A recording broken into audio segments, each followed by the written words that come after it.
الله أكبر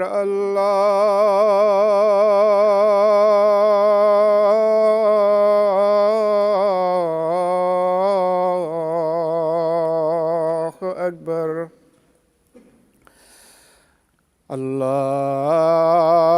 الله أكبر الله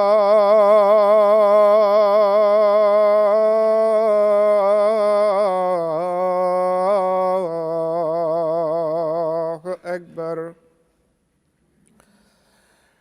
أشهد أن لا إله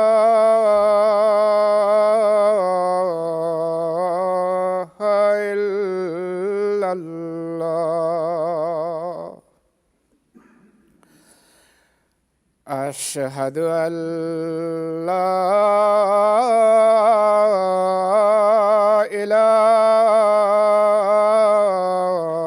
إله إلا الله أشهد أن محمدًا رسول الله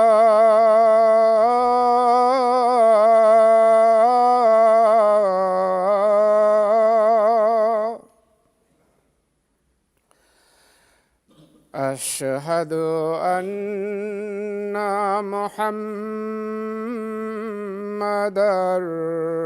رسول الله حي على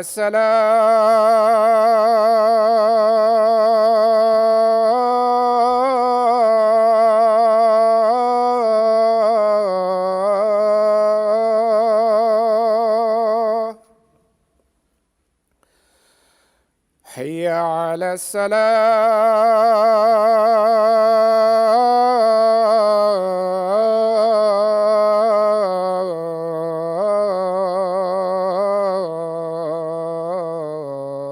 الصلاة حي على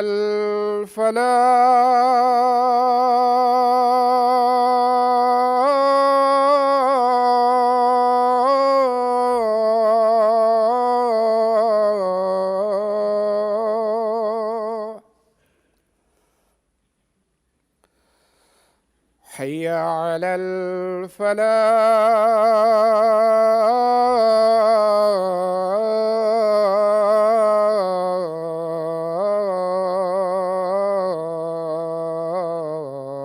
الفلاح الله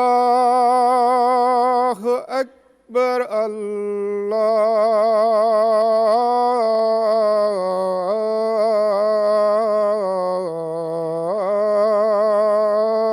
الله أكبر لا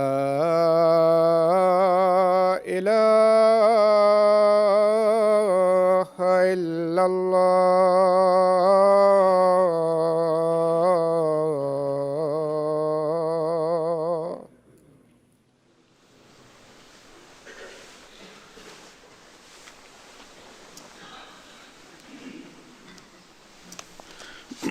السلام علیکم ورحمۃ اللہ.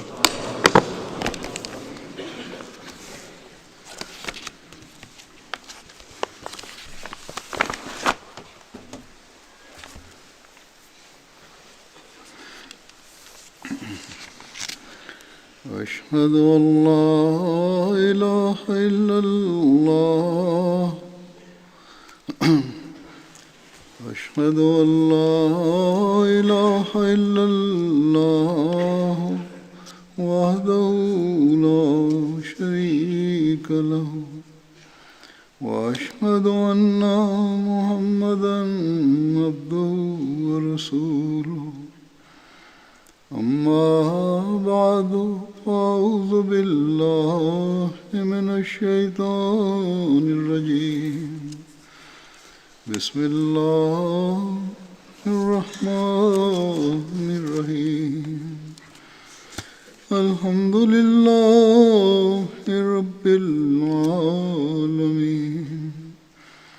الرحمن الرحيم مالك يوم الدين إياك نعبد وإياك نستعين اهدنا الصراط المستقيم صراط الذين أنعمت عليهم غير المغضوب عليهم ولا الضالين.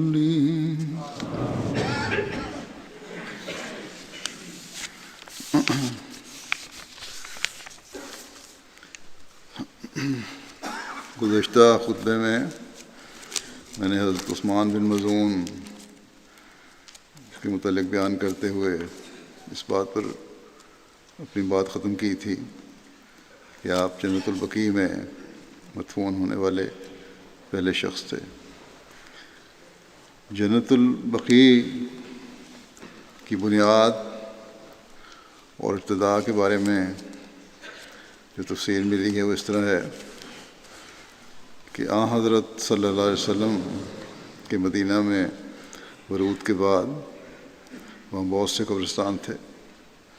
یہودیوں کے اپنے قبرستان ہوا کرتے تھے، جبکہ عربوں کے مختلف قبائل کے اپنے اپنے قبرستان تھے.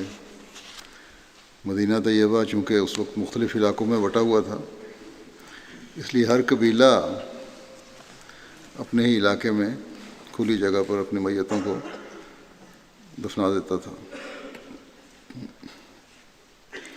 قباء کا الگ قبرستان تھا جو زیادہ مشہور تھا، گو کہ وہاں چھوٹے چھوٹے کئی اور قبرستان بھی تھے. قبیلہ بنو ظفر کا اپنا قبرستان تھا اور بنو سلمہ کا اپنا الگ قبرستان تھا. دیگر قبرستانوں میں بنو سعدہ کا قبرستان تھا، جس کی جگہ بعد میں سوق النبی قائم ہوا، جس جگہ پر مسجد نبی تعمیر ہوئی. وہاں بھی کھجوروں کے جھنڈ میں چند مشرکین کی قبریں تھیں.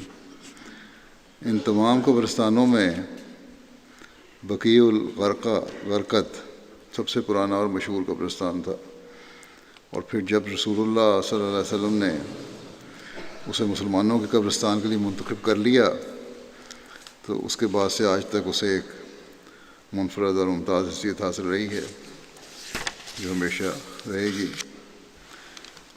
حضرت عبید اللہ بن ابی رافع سے مروی ہے کہ رسول اللہ صلی اللہ علیہ وسلم کسی ایسی جگہ کی تلاش میں تھے جہاں صرف مسلمانوں کی قبریں ہوں، اور اس غرض سے حضرت صلی اللہ علیہ وسلم نے مختلف جگہوں کو ملاحظہ فرمایا، دیکھا جا کے.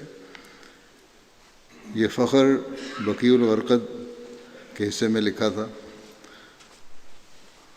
رسالت مآب صلی اللہ علیہ وسلم نے ارشاد فرمایا کہ مجھے حکم ہوا ہے کہ میں اس جگہ کو یعنی بقیع الغرقد کو منتخب کر لوں. اسے اس دور میں بقیع الخبخبہ کہا جاتا تھا. اس میں بے شمار غرقد کے درخت اور خودرو جھاڑیاں ہوا کرتی تھیں. مچھروں اور دیگر حشرات الارض کی بھرمار تھی اس جگہ پہ، اور مچھر جب اٹھتے تھے اس جگہ گند کی وجہ سے یا جنگل کی وجہ سے تو ایسا لگتا تھا کہ دھوئیں کے بادل چھا گئے ہوں. وہاں سب سے پہلے جن کو دفن کیا گیا وہ جیسا کہ ذکر ہو چکا ہے وہ حضرت عثمان بن مظعون تھے. رسول اللہ صلی اللہ علیہ وسلم نے ان کی قبر کے سرحانے ایک پتھر نشانی کے طور پر رکھ دیا اور فرمایا یہ ہمارے پیش رو ہیں. ان کے بعد جب بھی کسی کی فوتیدگی ہوتی تو لوگ حضرت صلی اللہ علیہ وسلم سے پوچھتے کہ انہیں کہاں دفن کیا جائے، تو آپ صلی اللہ علیہ وسلم فرماتے کہ ہمارے پیش رو عثمان بن مظعون کے قریب. بقیع عربی میں ایسی جگہ کہتے ہیں جہاں درختوں کی بہتات ہو، بہت زیادہ درخت ہوں. مدینہ طیبہ میں اس مقام کو بقیع الغرقد کے نام سے جانا جانے لگا کیونکہ وہاں غرقت کے درختوں کی بہتات تھی۔ اس کے علاوہ وہاں دیگر خضرا و صحرائی جھاڑیاں بھی تھیں بہت زیادہ تعداد میں۔ اسے جنت البقیع بھی کہا جاتا ہے۔ جنت کا لفظ کا عربی میں ایک مطلب ہے باغ یا فردوس، اس لیے یہ جگہ زیادہ تر عجمی زائرین میں جنت البقیع کے نام سے جانی جاتی ہے۔ عبدالحمید قادری صاحب ہیں، انہوں نے یہ تفصیل لکھی ہے۔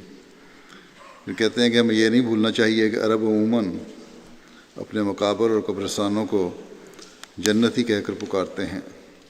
اس کا ایک نام مقابر البقیع بھی ہے جو عرابیوں میں زیادہ مشہور ہے، جو دور سے صحرا کے رہنے والے تھے، گاؤں کے رہنے والے تھے، ان میں یہ زیادہ مشہور ہے۔ حضرت سالم بن عبداللہ اپنے والد سے روایت کرتے ہیں کہ جب کوئی فوت ہو جاتا تو رسول اللہ صلی اللہ علیہ وسلم فرماتے، اس کو آگے ہمارے گئے ہوئے بندوں کے پاس بھیج دو، عثمان بن مظعون میری امت کا کیا ہی اچھا پیش رو تھا۔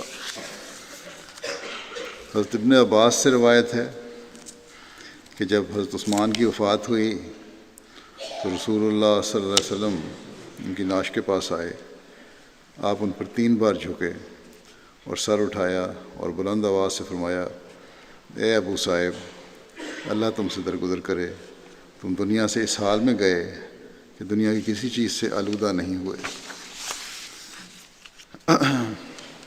حضرت عائشہ بیان کرتی ہیں کہ حضور صلی اللہ علیہ وسلم نے حضرت عثمان بن مظعون کی نعش کو بوسہ دیا جبکہ آپ رو رہے تھے۔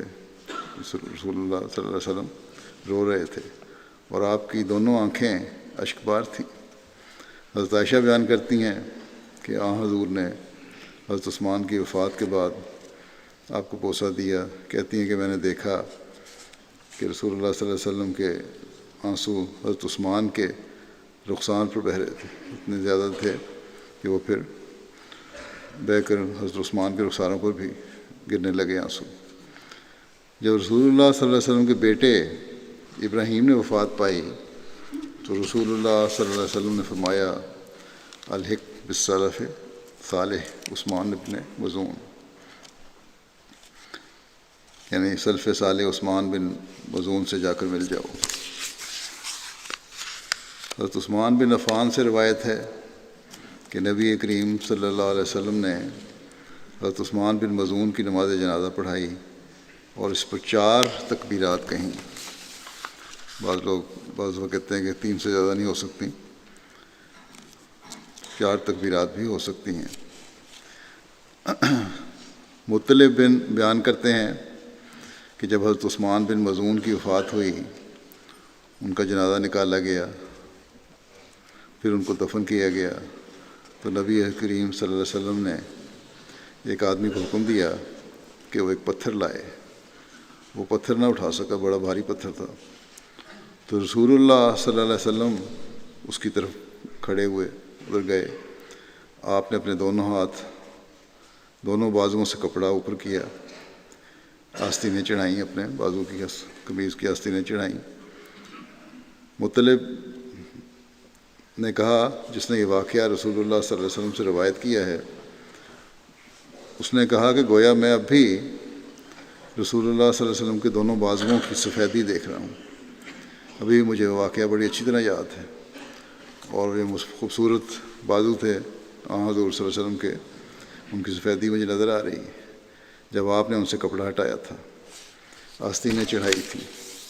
پھر آپ نے وہ پتھر اٹھایا اور اسے حضرت عثمان بن مظعون کے سرانے رکھ دیا اور فرمایا، میں اس نشانی کے ذریعے اپنے بھائی کی قبر پہچان لوں گا، اور میرے اہل میں سے جو وفات پائے گا اسے میں اس کے پاس دفن کروں گا۔ سنن نبی داؤد کا یہ حوالہ ہے۔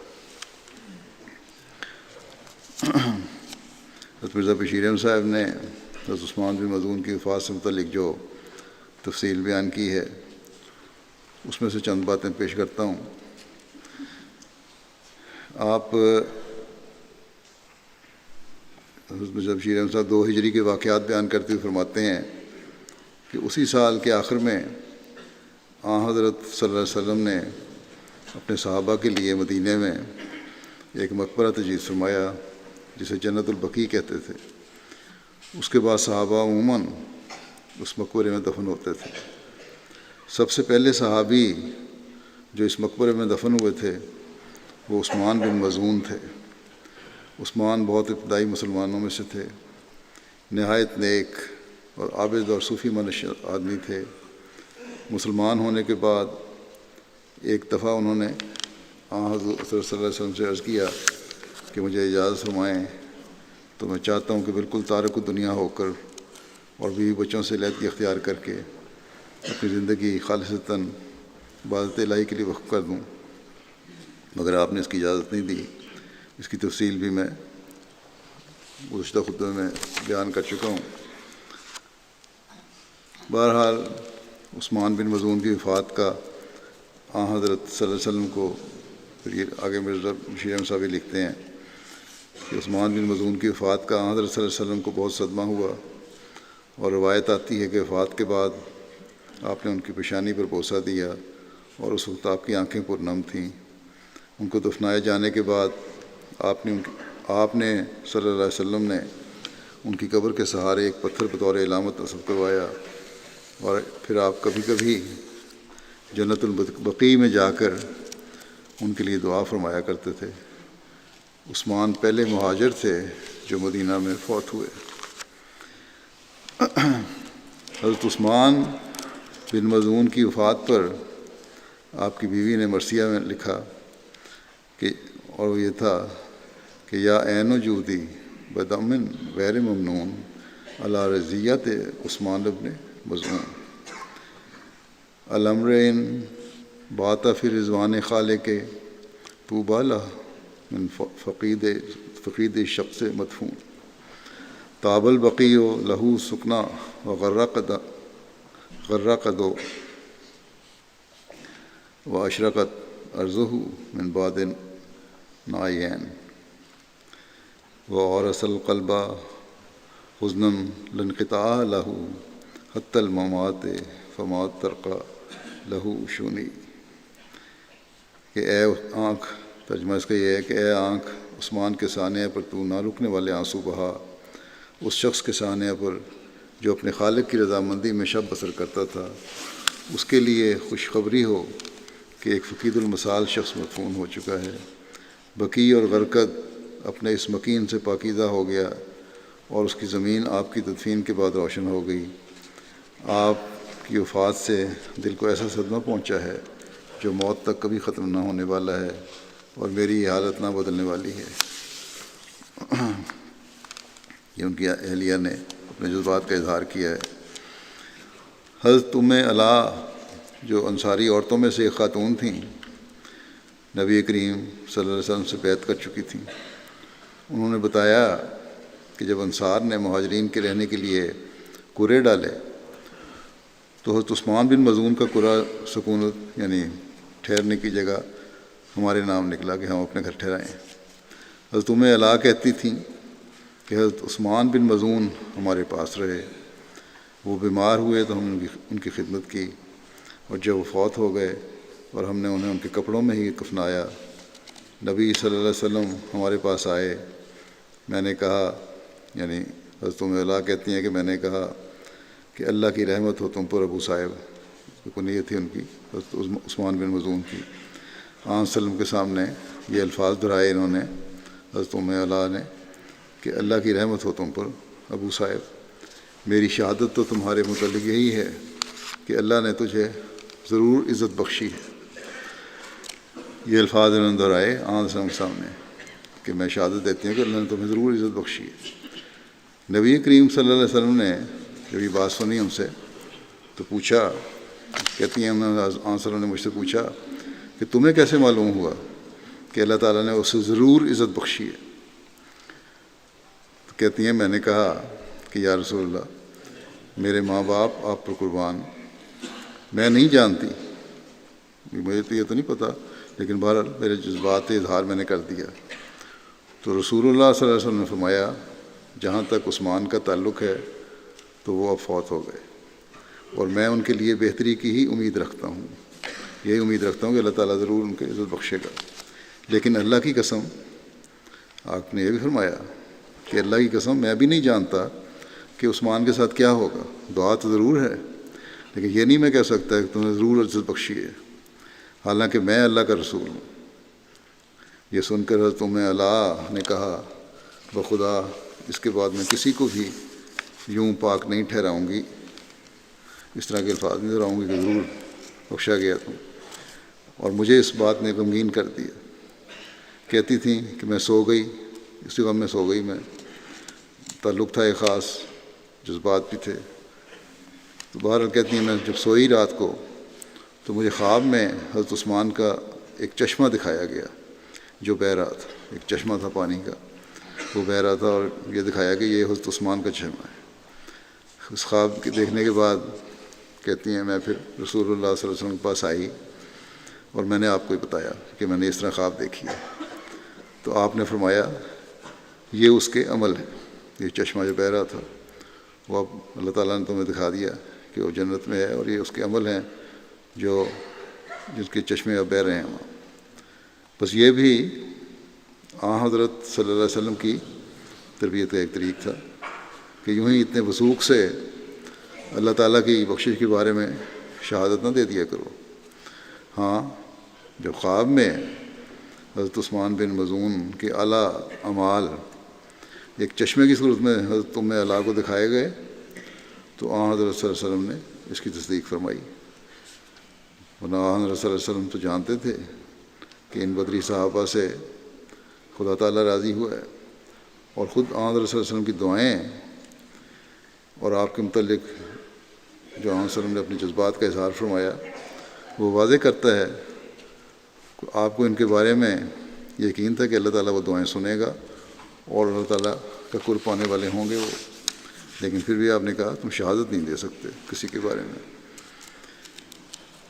مسند احمد بن حنبل میں یہ مضمون کچھ اس طرح بیان ہے کہ خارجہ بن زید اپنی والدہ سے روایت کرتے ہیں کہ انہوں نے کہا کہ حضرت عثمان بن مظعون کی جب وفات ہوئی تو خارجہ بن زید کی والدہ نے کہا، ابو صاحب تم پاک ہو، تمہارے اچھے دن بہت اچھے تھے۔ نبی صلی اللہ علیہ وسلم نے اس کو سن لیا اور فرمایا یہ کون ہے؟ انہوں نے کہا میں رسول اللہ صلی اللہ علیہ وسلم۔ فرمایا تمہیں کیا چیز بتاتی ہے؟ کہ میں نے عرض کیا کہ یا رسول اللہ صلی اللہ علیہ وسلم، عثمان بن مظعون یعنی ان کے عمل اور ان کی باتیں ایسی تھیں، یہی چیزیں مجھے ظاہر کرتی ہیں کہ ضرور اللہ تعالیٰ نے ان سے مغفرت کا سلوک کر دیا، بخش دیا۔ رسول اللہ صلی اللہ علیہ وسلم نے فرمایا عثمان بن مظعون ہم نے اس میں بھلائی کے سوا کچھ نہیں دیکھا۔ یقیناً عثمان بن مظعون ایسا شخص تھا کہ بھلائی کے سوا میں نے کچھ نہیں دیکھا اس میں، لیکن ساتھ ہی فرمایا آپ نے اور یہ بھی یاد رکھو کہ میں اللہ کا رسول ہوں، لیکن بخدا میں بھی نہیں جانتا کہ میرے ساتھ کیا کیا جائے گا۔ حضرت صلی اللہ علیہ وسلم سے بڑھ کر تو خدا تعالیٰ کا کوئی محبوب نہیں، آپ حبیب خدا ہیں، لیکن اللہ تعالیٰ کی بے نیازی اور اس کے خوف اور خشیت کا یہ عالم ہے کہ اپنے بارے میں فرماتے ہیں کہ مجھے نہیں پتہ کہ میرے ساتھ کیا کیا جائے گا۔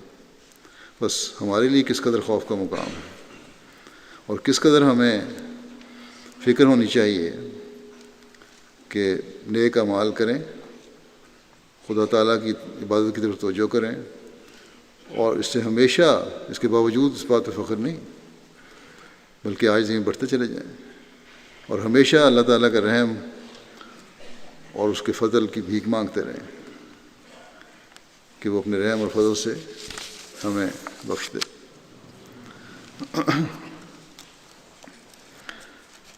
مسند احمد بن حنبل کی ایک اور روایت میں یہ درج ہے کہ حضرت علا کہتی ہیں کہ ہمارے ہاں عثمان بن مظعون بیمار ہو گئے، ہم نے ان کی تیمارداری کی، یہاں تک کہ جب فوت ہو گئے تو ہم نے ان کو ان کے کپڑوں میں لپیٹ دیا۔ نبی صلی اللہ علیہ وسلم ہمارے ہاں تشریف لائے، میں نے کہا اے ابو صاحب اللہ کی رحمت آپ پر ہو، یہ میری آپ پر گواہی ہے کہ اللہ نے آپ کا اکرام کیا ہے۔ بہت عزت احترام کیا ہے۔ رسول اللہ صلی اللہ علیہ وسلم نے فرمایا تمہیں کیا پتہ کہ اللہ تعالیٰ نے اس کا اکرام کیا ہے؟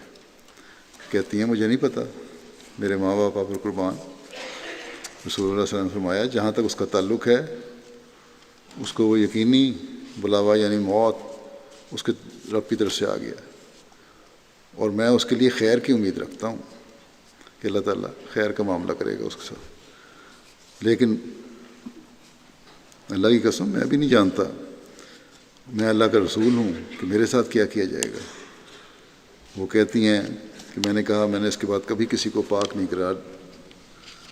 میں اس کے بعد کسی کو پاک نہیں قرار دوں گی، لیکن اس کے بعد اس بات نے مجھے غمگین کیا۔ پھر اسی خواب کا ذکر کیا، پھر آن صلی اللہ خواب سنائی، تو پہلی 2 مختلف کتابوں میں حدیثوں میں اس واقعے کو لکھا گیا ہے۔ اللہ تعالیٰ ان کے درجات تو بلند کیے ہی ہیں، آن صلی اللہ علیہ وسلم کی دعائیں بھی تھیں، اور ہمیشہ بلند فرماتا جائے، اور وہ نیک نمونے ہم لوگ بھی اپنے اندر قائم کرنے والے ہوں۔ اگلے صحابی جو ہیں جن کا ذکر ہوگا وہ حضرت وہب بن سعد بن ابی سر۔ حضرت وہب کے والد کا نام سعد تھا، ان کا تعلق قبیلہ بنو عامر بن لوئی سے تھا۔ آپ عبداللہ بن سعد بن ابی سر کے بھائی تھے۔ آپ کی والدہ کا نام مہانہ بنت جابر تھا جو اشری قبیلہ سے تھیں۔ حضرت وہب کا بھائی عبداللہ بن سعد بن ابی سر وہی کاتب وہی تھا جس نے ارتداد اختیار کر لیا تھا۔ اس کے بارے میں ان کے بھائی کے بارے میں حضرت مسلم موعود نے اس کی واقعے کی تفصیل اس طرح بیان کی ہے کہ رسول کریم صلی اللہ علیہ وسلم کا ایک کاتب وہی تھا جس کا نام عبداللہ بن ابی سر تھا، اور سیرت الحلبیہ میں لکھا ہے کہ یہ حضرت عثمان بن عفان کا رضائی بھائی تھا۔ بہرحال اور پھر آپ لکھتے ہیں کہ آپ پر جب کوئی وحی نازل ہوتی تو اسے بلوا کر لکھوا دیتے تھے۔ ایک دن آپ سورۃ المومنین کی آیت 14 اور 15 لکھوا رہے تھے۔ جب آپ یہاں پہنچے کہ ثم انشأناہ خلقا آخر،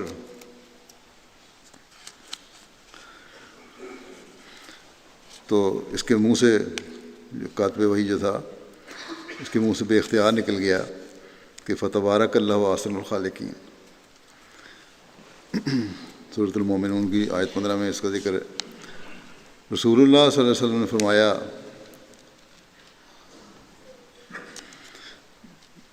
کہ یہی وحی ہے، اس کو لکھ لو۔ اس بدبخت کو یہ خیال نہ آیا کہ پچھلی آیتوں کے نتیجے میں یہ آیت طبی طور پر آپ ہی بن جاتی ہے۔ اس نے سمجھا کہ جس طرح میرے منہ سے یہ آیت نکلی اور رسول اللہ صلی اللہ علیہ وسلم نے اس کو وحی قرار دے دیا ہے، اسی طرح آپ نعوذ باللہ خود سارا قرآن بنا رہے ہیں۔ چنانچہ وہ مرتد ہو گیا اور مکے چلا گیا۔ فتح مکہ کے موقع پر جن لوگوں کو قتل کرنے کا رسول کریم صلی اللہ علیہ وسلم نے حکم دیا تھا ان میں ایک عبداللہ بن ابی بن سر بھی تھا، مگر حضرت عثمان رضی اللہ عنہ نے اسے پناہ دے دی، اور اس پناہ کی تفصیل یہ ہے کہ فتح مکہ کے موقع پر جب عبداللہ بن ابی سر کو معلوم ہوا کہ نبی کریم صلی اللہ علیہ وسلم نے اس کو قتل کا حکم دیا ہے تو یہ اپنے رضائی بھائی حضرت عثمان بن عفان کے پاس ان کی پناہ لینے چلا گیا اور ان سے کہنے لگا کہ اے بھائی، اس سے پہلے کہ رسول اللہ صلی اللہ علیہ وسلم میری گردن ماریں مجھے ان سے امان دلوا دو۔ سیرت الحلبیہ میں لکھا ہے۔ بہرحال حضرت مسلم موعود لکھتے ہیں کہ وہ آپ کے گھر میں 3-4 دن چھپا رہا۔ ایک دن جب کہ حضرت رسول کریم صلی اللہ علیہ وسلم مکہ کے لوگوں سے بیعت لے رہے تھے تو حضرت عثمان رضی اللہ تعالیٰ عنہ عبداللہ بن ابی سر کو بھی آپ کی خدمت میں لے گئے اور اس کی بیعت قبول کرنے کی درخواست کی۔ رسول کریم صلی اللہ علیہ وسلم نے پہلے تو کچھ دیر تامل فرمایا، مگر پھر آپ نے اس کی بیعت لے لی اور اس طرح دوبارہ اس نے اسلام قبول کر لیا۔ اور بھی اس کے بہت ساری باتیں تھیں جس کی وجہ سے یہ حکم دیا گیا تھا، فتنہ اور فساد کی وجہ سے بھی، بھڑکانے کی وجہ سے،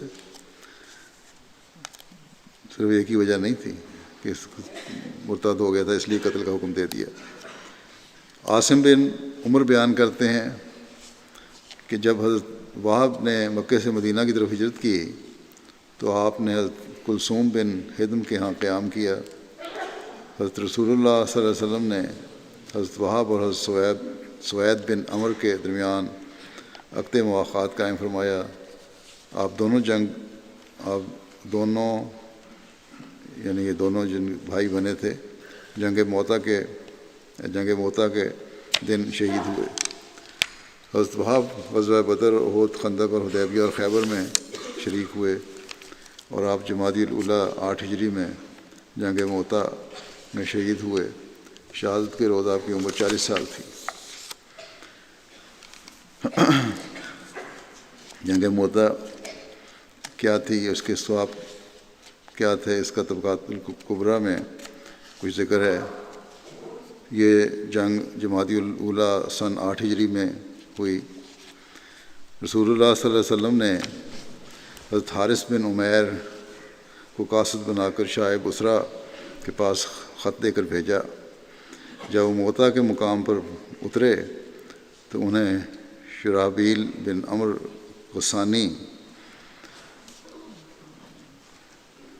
شرحبیل جو تھا کیسر کے شام پر مقرر کردہ عمراء میں سے ایک تھا سیرۃ الحلبیہ کے مطابق، اس نے روکا اور شہید کر دیا ان کو۔ حضرت حارث بن عمیر کے علاوہ رسول اللہ صلی اللہ علیہ وسلم کو اور کوئی قاصد شہید نہیں کیا گیا۔ یہ ثانیہ جب آن وسلم کو اس کی اطلاع پہنچی تو آپ پر یہ بہت گراں گزرا، بہت افسوس ہوا اس کا۔ آپ نے لوگوں کو جنگ کے لیے بلایا، لوگ جمع ہو گئے، ان کی تعداد 3000 تھی۔ حضرت صلی اللہ علیہ وسلم نے فرمایا کہ ان سب کے امیر حضرت زید بن حارثہ ہیں، اور ایک سفید جھنڈا تیار کر کے حضرت زید کو دیتے ہوئے نصیحت کی کہ حضرت حارث بن عمیر جہاں شہید کیے گئے ہیں وہاں پہنچ کر لوگوں کو اسلام کی دعوت دیں، اگر وہ قبول کر لیں تو ٹھیک ہے، نہیں تو ان کے خلاف اللہ تعالیٰ سے مدد مانگیں اور ان سے جنگ کریں۔ تو حضرت وہاب بھی اس میں شامل تھے جنگ میں۔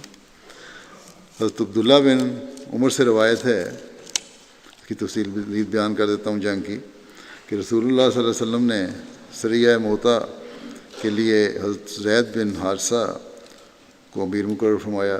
پھر رسول اللہ صلی اللہ علیہ وسلم نے فرمایا کہ اگر زید شہید ہو جائیں تو جعفر امیر ہوں گے، اور اگر جعفر بھی شہید ہو جائیں تو عبداللہ بن رواحہ تمہارے امیر ہوں گے۔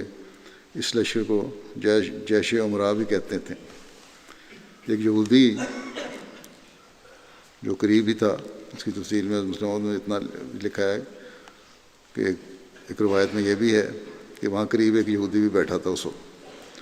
اس نے جب حضرت صلی اللہ علیہ وسلم کی بات سنی تو حضرت زید کے پاس آیا اور آ کر کہا کہ اگر محمد صلی اللہ علیہ وسلم سچے ہیں تو تم تینوں میں سے کوئی بھی زندہ بچ کے واپس نہیں آئے گا۔ اس پر حضرت زید نے کہا کہ میں زندہ بچ کے آؤں یا نہ آؤں، لیکن یہ بہرحال سچ ہے کہ حضرت محمد رسول اللہ صلی اللہ علیہ وسلم اللہ تعالیٰ کے سچے رسول اور نبی ہیں۔ اس جنگ کے حالات کی حضرت صلی اللہ علیہ وسلم کو خبر اللہ تعالیٰ کی طرف سے ہوئی شہداء کی۔ اس بارے میں ایک روایت ہے، حضرت انس بن مالک روایت کرتے ہیں کہ نبی کریم صلی اللہ علیہ وسلم نے فرمایا کہ زید نے جھنڈا لیا اور وہ شہید ہوئے، پھر جعفر نے اسے پکڑا اور وہ بھی شہید ہو گئے، پھر عبداللہ بن رواحہ نے جھنڈے کو پکڑا اور وہ بھی شہید ہو گئے۔ یہ خبر دیتے ہوئے حضور صلی اللہ علیہ وسلم کی آنکھوں سے آنسو بہہ رہے تھے۔ پھر آپ نے فرمایا کہ پھر جھنڈے کو خالد بن ولید نے بغیر سردار ہونے کے پکڑا اور انہیں فتح حاصل ہوئی۔ اللہ تعالیٰ ان صحابہ کے درجات بلند سے بلندتر فرماتا چلا جائے۔ ان کے ذکر کے بعد اب میں بعض مرحومین کا ذکر کروں گا جن کا جنازے بھی پڑھاؤں گا۔ پہلا ذکر تو ہے مکرم ملک محمد اکرم صاحب کا جو مربی سلسلہ تھے، اور 25 اپریل کو کل مانچسٹر میں ان کی وفات ہوئی ہے۔ انا للہ و انا الیہ راجعون۔ ان کا جنازہ یہاں حاضر ہے اور نماز کے بعد ان کا جنازہ پڑھاؤں گا میں انشاءاللہ تعالیٰ باہر جا کے۔ 2 فروری 1947 کو یہ ملک وال ضلع گجرات میں پیدا ہوئے تھے، اور 1961 میں انہوں نے خود بیعت کی، جماعت میں شامل ہوئے۔ ان کے بڑے بھائی پہلے احمدی تھے، ماسٹر اعظم صاحب، انہوں نے بھی خود بیعت کی تھی، ان کے ذریعے سے یہ بیعت کرتے۔ انہوں نے ایک مضمون لکھا تھا، مجھے یاد ہے، اس میں یہ لکھا تھا کہ میں ربوہ تعلیم حاصل کرنے کے لیے آیا، اور پھر اس کے بعد بیعت بھی کر لی اور ربوہ کے ماحول سے متاثر ہوا۔ بہرحال 1962 میں انہوں نے اپنے آپ کو بیعت کے بعد جماعت کے لیے وقف کیا۔ BA کرنے کے بعد شاہد اور عربی فاضل کی ڈگری انہوں نے حاصل کی۔ ان کا تقرر 1971 میں بطور مدربی سلسلہ ہوا۔ خلیفہ مسیح ثالث نے ان کا نکاح 1977 میں امت الکریم صاحبہ جو مولوی عبدالبشارت عبدالغفور صاحب کی بیٹی ہیں ان سے پڑھایا۔ یہ پاکستان میں مختلف علاقوں میں اور پھر بیرونی ممالک میں بھی خدمت کی توفیق پاتے رہے۔ UK میں آکسفورڈ، مانچسٹر، گلاسگو اور کارڈف کے جماعتوں میں 30 سال تک خدمت کی توفیق ملی۔ ان کا کل عرصہ خدمت 48 سال بنتا ہے۔ UK میں بھی نائب جلسہ کا رہے کئی سال۔ یہ 71 سے 72 تک 73 تک یہ پاکستان میں مختلف جگہوں پہ رہے، پھر 73 سے 77 تک گیمبیا میں رہے، پھر دوبارہ 77 سے 79 تک کراچی پاکستان میں رہے، پھر 79 سے 80 تک ربوہ میں مرکز میں وکالت تبشیر میں رہے، 80 سے 83 تک نائجیریا مشنری کالج الارو کے پرنسپل رہے، پھر یہ واپس ربوہ آئے اور 89 تک 89 تک 89 تک یہ ربوہ میں رہے۔ 89 سے پھر یہ 2018 تک UK میں خدمت کی توفیق پاتے رہے، اور اپنی بیماری کی وجہ سے نہیں، پہلے تو یہ اپنی عمر کے لحاظ سے 2007 میں ریٹائر ہوئے، فروری 2007 میں۔ اس کے بعد دوبارہ ری امپلائی ہوئے اور 2018 تک ان کو توفیق ملتی رہی خدمت کی۔ گزشتہ دنوں بیماری کی وجہ سے پھر ان کو وقف زندگی تو وقف ہی رہتا ہے، لیکن باہر ایکٹیو خدمت سے انجام نہیں دے سکے، اور اس طرح ان کی ریٹائرمنٹ ہوئی تھی۔ لیکن ہم یہی کہہ سکتے ہیں کہ چند مہینے ہی انہوں نے اس طرح بغیر باقاعدہ خدمت کے گزارے، اور ایک لحاظ سے خدمت کرتے ہوئے انہوں نے اپنی جان دی۔ امیر صاحب UK لکھتے ہیں کہ بڑے محنتی اور اطاعت گزار تھے، مزاج بہت متحمل تھا، جو بھی جماعتی خدمت ان کے سپرد کی جاتی بڑی محنت اور دیانتداری کے ساتھ انجام دیتے، اور رپورٹ بھی کرنے کی عادت تھی ان کو، فوری طور پہ پھر رپورٹ کرتے۔ مسجد مانچسٹر میں تعینات ہے تو مسجد دارالامان کی تعمیر ہوئی ہے۔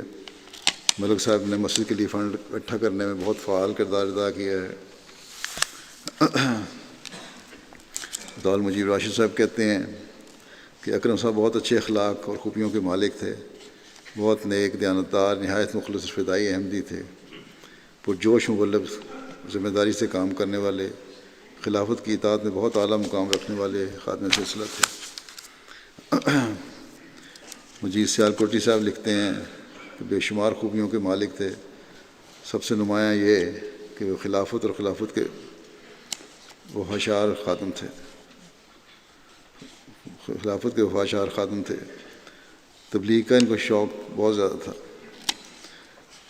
اور جب پڑھتے تھے اس وقت بھی سیالکوٹی صاحب کہتے ہیں کہ ہمارے طالب علم کے زمانے میں چھٹیوں میں ہمارے گاؤں ایک دفعہ آئے، پھر وہاں بھی انہوں نے کہا تبلیغ کریں، اور پھر تبلیغ میں مصروف ہو گئے، اور خدام انصار کے تحت خدمت کرنے کے لیے اپنی چھٹیاں جو تھیں، رخصتیں، ان کو وقف کیا ہوا تھا۔ اور ہمیشہ بڑی اطاعت سے زندگی گزاری۔ اسلم خالد صاحب جو پرائیویٹ سیکٹری لندن میں خدمت انجام دے رہے ہیں، وہ کہتے ہیں میرے یہ عزیز رشتہ دار بھی بن گئے بعد میں، ان کی شادی کی وجہ سے سسرالی رشتہ دار تھے۔ پھر یہ لکھتے ہیں کہ جہاں جہاں آپ کی تقرری ہوئی بڑے پیار سے احباب جماعت کو دل جیتے، اور بیماری میں بھی جہاں جہاں خدمت کی، خاص طور پر مانچسٹر کے احباب کا بڑی محبت سے ذکر کیا کرتے تھے۔ جماعت کے بچوں سے بھی، نوجوانوں سے بڑا شفقت کا اور تعلق تھا۔ اس کی ایک مثال دیتے ہوئے کہتے ہیں اسلم خالد صاحب نے مجھے بتایا کہ وہ بچے جو اب جوان ہو چکے ہیں اور ان کی شادیاں ہو چکی ہیں، ان میں سے ایک بچے نے جس شادی کے بعد جب پہلا بچہ پیدا ہوا تو رات کو 2:30-3 بجے مجھے فون کر کے بتایا کہ مربی صاحب میرے ہاں بیٹا پیدا ہوا ہے۔ کہتے ہیں پہلے اکرم صاحب کہتے ہیں مجھے دل میں خیال آیا کہ یہ اطلاع دینے کا کون سا وقت ہے رات کو، صبح بھی بتا سکتا تھا، لیکن اس بچے کی جو محبت تھی اپنے مشنری سے، مبلغ سے، تربیت کرنے والے سے، کہتے ہیں کہ وہ اگلے فکرے میں اس نے میرا منہ بند کروا دیا، اور اس لڑکے نے کہا کہ مربی صاحب میں نے یہ عہد کیا تھا کہ جب بھی اللہ تعالیٰ مجھے بچہ دے گا تو سب سے پہلے آپ کو بتاؤں گا، اب آپ کو بتا دیا، اب اپنے والد کو اطلاع کروں گا۔ تو یہ پیار تھا، محبت تھی لوگوں کا بھی ان کے ساتھ اور ان کا جماعت کے لوگوں کے ساتھ۔ اللہ تعالیٰ ان کی درجات بلند فرماتا چلا جائے، مغفرت فرمائے، ان کے لواحقین کو صبر اور حوصلہ عطا فرمائے۔ دوسرا، یہ تو ان کا تو جنازہ حاضر ہے، میں باہر جا کے جیسا کہ میں نے کہا پڑھاؤں گا ابھی نماز کے بعد۔ دوسرا جنازہ غائب ہے جو چودھری عبدالشکور صاحب مبلغ سلسلہ کا ہے۔ یہ چودھری عبدالعزیز صاحب سیال کوٹی کے بیٹے تھے۔ 12 اپریل کو ان کی وفات ہوئی ہے، انا للہ و انا الیہ راجعون۔ یہ 10 نومبر 1935 کو پیدا ہوئے تھے، پیدائشی احمدی تھے۔ ان کے دادا نے 1901 میں بیعت کی تھی۔ مکرم عبدالشکور صاحب نے ایف اے کیا، پھر شاہد کیا، مولوی فضل کیا، اور جون 1956 میں زندگی وقف کی۔ اس سے قبل ریلوے ڈویژن میں بطور ٹائپسٹ کلرک کام کر رہے تھے۔ 1962 میں مولوی فاضل کا امتحان پاس کیا اور 1963 میں جامعہ احمدیہ سے شاہد کا امتحان پاس کیا۔ جولائی 1963 سے آپ کا تقرر وکالت مال ثانی میں ہوا، پھر ربا کے مختلف دفاتر میں خدمات انجام دیتے رہے۔ 64 میں تبلیغ اسلام کی غرض سے سیرلیون بھجوایا گیا۔ نومبر 68 میں تک وہاں خدمت کی توفیق پائی۔ دسمبر 70 سے دسمبر 73 تک گانا میں رہے۔ 75 سے 1978 تک گیمبیا میں رہے۔ فروری 1980 سے اپریل 1986 تک لائبیریا میں خدمت کی توفیق پائی۔ ان ممالک میں موصوف نے بطور امیر اور مشری انچارج خدمت کی توفیق پائی۔ 1990 میں آپ کو تقرر نائب وکیل تبشیر کے طور پر ہوا۔ نائب وکیل المال ثالث، سیکرٹری کمیٹی آبادی، نائب وکیل المال ثانی کے طور پر خدمت بجا لاتے رہے، اور 1995 میں ریٹائرمنٹ کے بعد 2004 تک بطور ری امپلائی خدمت کی توفیق پائی۔ آنکھوں میں تکلیف کی وجہ سے، کالے موتیے کی وجہ سے پھر 2004 میں یہ ریٹائر ہوئے تھے۔ ان کے بیٹے ڈاکٹر عبدالصبور صاحب جو امریکہ میں رہتے ہیں کہتے ہیں کہ میرے والد نہایت سادہ اور محنتی تھے۔ ہمیں لائبیریا میں بطور امیر مشری انچارج ان کو تبلیغی اور تربیتی کاموں میں مصروف عمل دیکھنے کا موقع ملا۔ ہمیشہ بہت محنت سے خطبات کی تیاری کرتے، قرآن کریم، حدیث، کتب سلسلہ اور بائبل وغیرہ سے حوالے نکال کر بہت اعلیٰ خطبہ دیتے، عیسائیت اور مسلمانوں کو دلائل کے ساتھ تبلیغ کرتے تھے اور بڑے پیار سے بات کرتے تھے۔ پھر یہ کہتے ہیں کہ ہم سب بہن بھائیوں کی تعلیم کے تمام اخراجات اپنے محدود وسائل میں پورے کیے اور ہم سب کو اعلیٰ تعلیم کے زیور سے آراستہ کیا۔ محمود طاہر صاحب جو قائد عمومی ہیں پاکستان میں انصار اللہ کے، کہتے ہیں بڑے خاموش خدمت کرنے والے تھے، کام سے کام رکھتے تھے اور بہت صاحب الرائے تھے۔ نائب وکیل تبشیر ہیں شیخ خالد صاحب، کہتے ہیں بڑے منکسر المزاج تھے، شریف النفس تھے، نفیس طبیعت کے مالک تھے، خلافت اور سلسلہ کے نہایت وفادار و فدائی تھے۔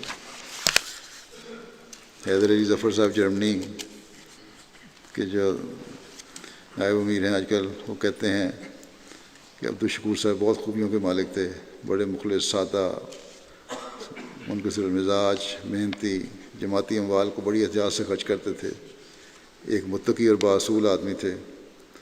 جماعت کی بک شاپ لائبیریا میں تھی، بہت عمدگی سے اس کو چلایا، اور اسے جو آمد ہوئی اسے مسجد اور مربی ہاؤس اثر نو تعمیر کیا۔ تھوڑی سی جگہ میں ایک چھوٹا سا کمپلیکس بنا دیا جس میں لائبریری بھی تھی، مہمان خانہ بھی تھا، مردوں عورتوں کے لیے علیحدہ علیحدہ مسجد میں حصے تھے، مربی ہاؤس بھی تھا، اور مسجد کی تعمیر کے وقت خود اپنے ہاتھ سے بھی مزدوروں کے ساتھ کام کرتے رہے۔ ایک تو خود آمد پیدا کر کے مسجد بنائی، کمپلیکس بنایا، پھر مزدوری بھی خود کرتے رہے۔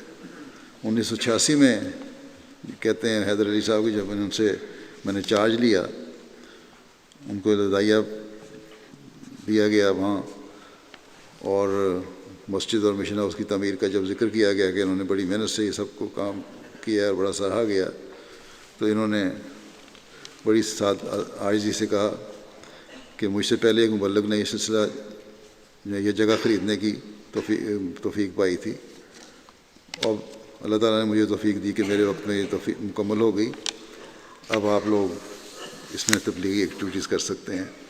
اور اصل میں تو اللہ تعالیٰ کے فضل ہیں جنہوں نے اس نے توفیق دی۔ مرحوم اس موسی تھے، پسماندگان میں اہلیہ کے علاوہ 2 بیٹیاں اور 3 بیٹے یادگار چھوڑے ہیں، اللہ تعالیٰ ان کے درجات بلند فرمائے۔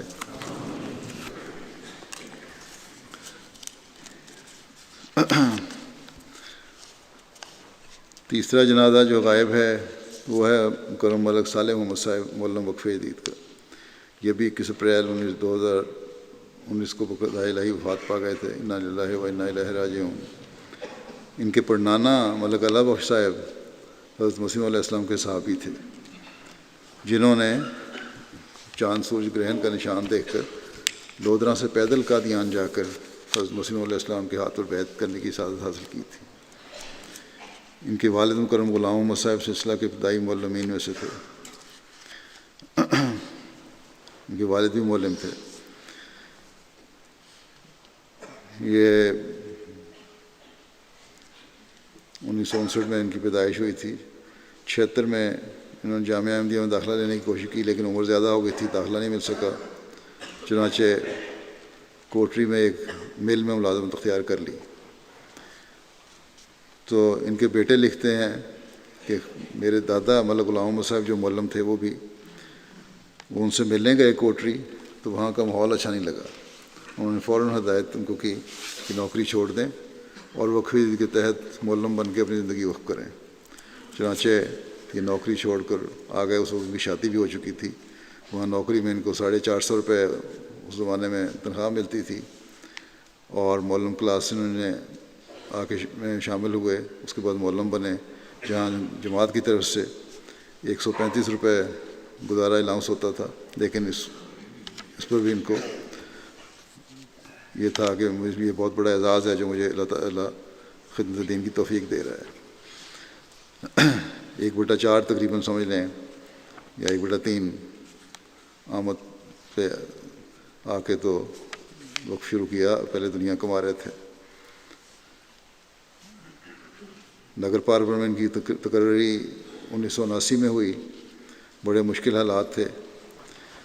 ان کے بیٹے لکھتے ہیں جو خود مربی سلسلہ ہیں کہ خاکسار کی والدہ بیان کرتے ہیں کہ جب ان کا نگر پارکر کے ایک گاؤں حباسر سینٹر میں تبادلہ ہوا تو وہاں ایک لمبے عرصے سے معلم ہاؤس بند پڑا تھا، گھر گر چکا تھا۔ چنانچہ والد صاحب کافی دور سے دن کو پانی اور مٹی لے کر آتے، اکٹھے کرتے اور رات کو دونوں میاں بیوی مل کر کچی اینٹیں بناتے، اور جب اینٹیں بن گئیں تو دونوں نے اپنی مدد آپ کے تحت رہائش کا انتظام کر لیا۔ اس جگہ رہنے کی کوئی جگہ نہیں تھی۔ یہ ابتدائی معلمین جو تھے سندھ میں بھی، انہوں نے بڑی قربانی کر کے وہاں گزارا کیا، خود ہی پانی ڈھویا، دور دور سے پانی لے کے آتے تھے، مٹی اکٹھی کی، پھر اینٹیں بنائیں اور پھر خود ہی اپنا رہائش کا کمرہ بنایا، کوئی مطالبہ نہیں کیا جماعت سے۔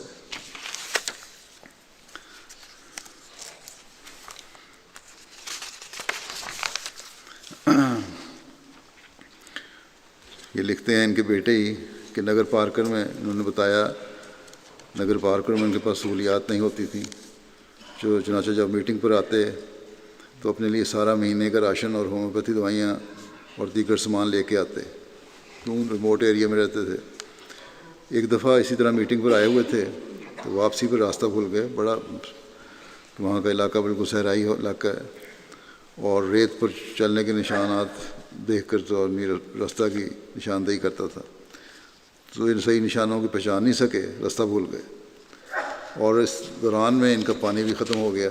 بڑی گرمی ہوتی ہے سندھ میں، پیاس اور تھکاوٹ کی وجہ سے آخر بے ہوش ہو کے گر پڑے، اور وہیں گرے ہوئے تھے کہ اس دوران میں دو آدمیوں کا اونٹ کے اوپر گزر ہوا وہاں سے، تو انہوں نے دیکھا کہ آدمی کو ریت پہ گرا ہوا ہے، اور جب ان کے پاس آئے تو پتہ چلا کہ یہ تو ڈاکٹر صاحب ہیں، کیونکہ نگر پارکر میں ہومیوپیتھی کی دوائیاں دیا کرتے تھے، اسے ڈاکٹر صاحب کے نام سے مشہور ہو گئے تھے، اور یہ دو آدمی جو تھے ان کے مریض تھے، انہوں نے پہچان لیا، انہیں پانی پلایا اور پھر اپنے گاؤں لے کے آئے، وہاں رات گزاری، اگلے دن ان کو سینٹر پہ چھوڑ کے آئے۔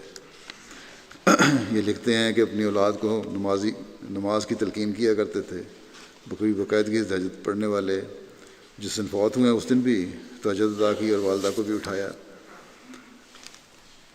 نہایت خوش اخلاق اور لوگوں سے محبت کرنے والے تھے، کوئی برا بھی سلوک کرتا تو ہمیشہ صبر کرتے اور کبھی جواب نہیں دیتے تھے، اور لوگوں سے تعلقات بڑھانے میں بھی بڑے اچھے تھے اور کافی مشہور تھے۔ لوگ ان کے پاس بڑی ایمانداری کی وجہ سے ان کے پاس امانتیں بھی رکھوا دیا کرتے تھے۔ کوئی بھی خاندان میں کہتے ہیں رنجش ہوتی تو ہمیشہ صلح کروانے والے تھے۔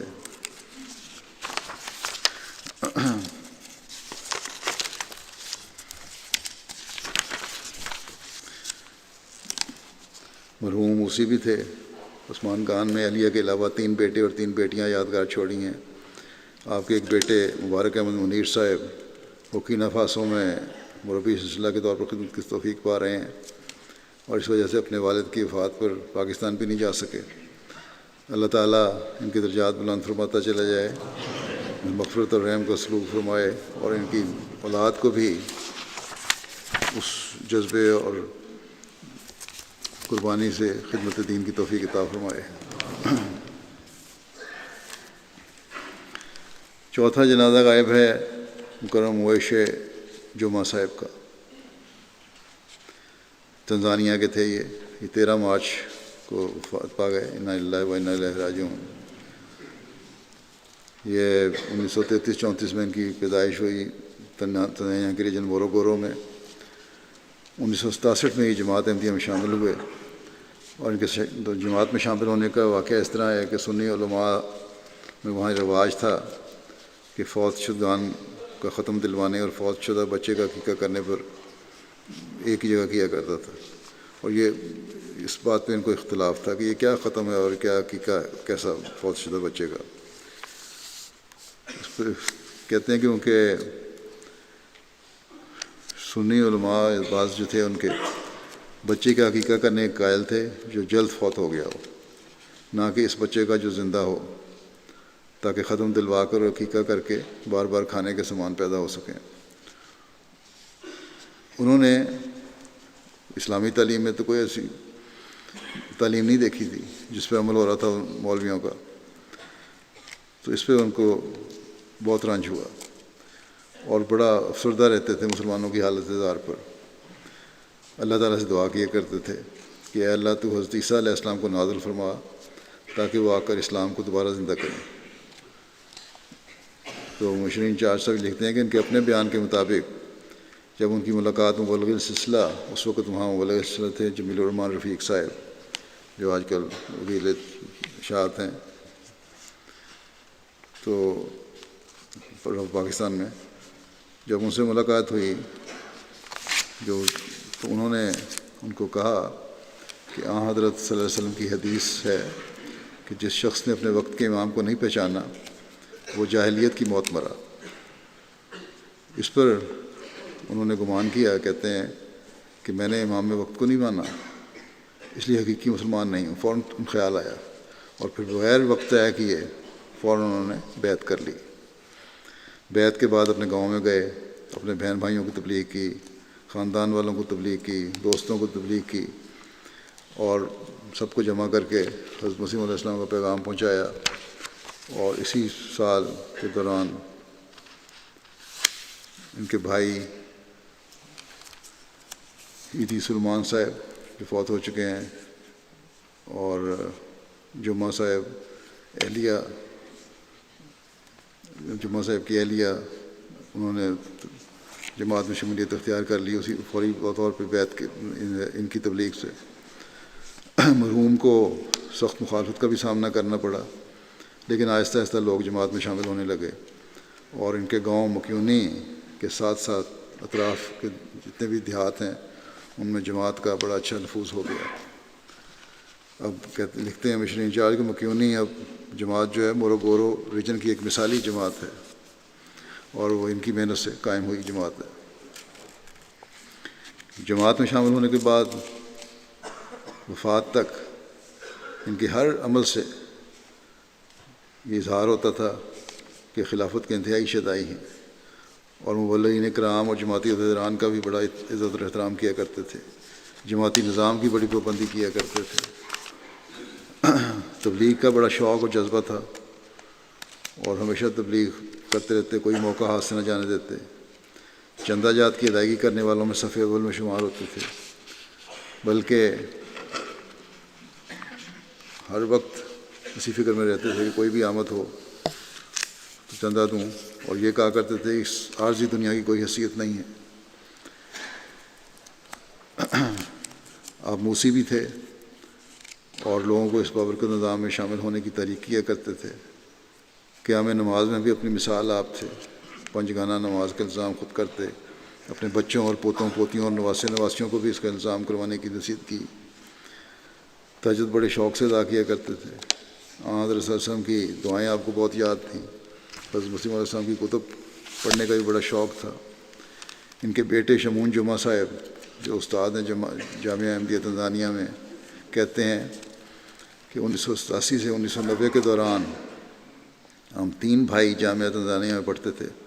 وہ وشر کا کورس میں ہوتا ہے اور مجھے یاد پڑتا ہے کہ ایک دفعہ چھٹیوں کے دوران ہم بھائیوں نے آپس میں یہ مشورہ کیا کہ ہم میں سے ایک بھائی جامعہ کی پڑھائی چھوڑ کر گھر واپس آ جائے اور والدین کا روزمرہ کے کاموں میں ہاتھ بٹائے. اور ہم نے اس بات کا ذکر اپنے والد صاحب سے کیا تو انہوں نے اسے سخت برا منایا. لکھتے ہیں یہ شمون جمعہ صاحب ان کے بیٹے کہ مجھے وہ دن نہیں بھولتا کہ والد صاحب میں بڑے جلال میں تھے اور انہوں نے ہمیں سمجھایا کہ اللہ پر توکل کرو اور جامعہ کی پڑھائی جاری رکھو اور پڑھائی بالکل نہیں چھوڑنی. جماعت کی خدمت کی ایک روح پھونکی انہوں نے اپنے تینوں بچوں میں.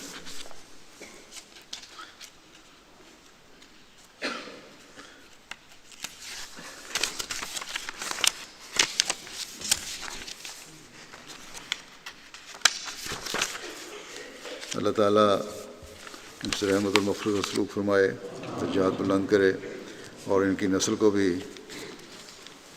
سچا خادم دین اور خادم اسلام بنائے.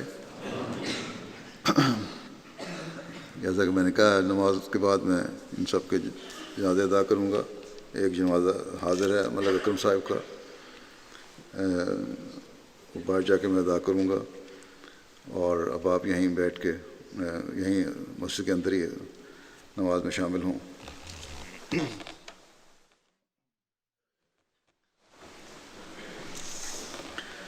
الحمد لله نحمده ونستعينه ونستغفره ونؤمن به ونتوكل عليه ونعوذ بالله من شرور أنفسنا ومن سيئات أعمالنا من يهده الله فلا مضل له ومن يضلل فلا هادي له ونشهد أن لا إله إلا الله ونشهد أن محمدا عبده ورسوله عباد الله رحمكم الله إن الله يأمر بالعدل والإحسان وإيتاء ذي القربى وينهى عن الفحشاء والمنكر والبغي يعظكم لعلكم تذكرون اذكروا الله يذكركم وادعوه يستجب لكم ولذكر الله أكبر